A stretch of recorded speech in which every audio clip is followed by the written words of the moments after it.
కుదిరితే పరిగెత్తు మహాకవి శ్రీశ్రీ గారి రచన. కుదిరితే పరిగెత్తు, లేకపోతే నడువు, అది చేతకాకపోతే పాకుతూ పో, అంతేకాని ఒకే చోట కూర్చొని కదలకుండా ఉండిపోకు.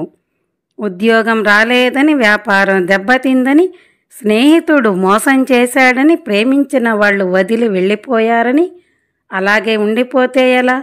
దేహానికి తప్ప దాహానికి పనికిరాని ఆ సముద్రపు కెరటాలే ఎగిసి ఎగిసి పడుతుంటే, తలచుకుంటే నీ తలరాత ఇంతే అన్నవాళ్ళు కూడా నీ ముందు తలదించుకునేలా చేయగల సత్తా నీది.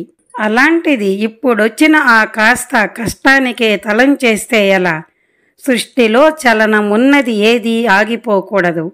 పారే నది, వీచే గాలి, ఊగే చెట్టు, ఉదయించే సూర్యుడు అనుకున్నది సాధించాలని నీలో కసికసిగా ప్రవహిస్తుందే ఆ నెత్తురుతో సహా ఏదీ ఆగిపోవడానికి వీల్లేదు.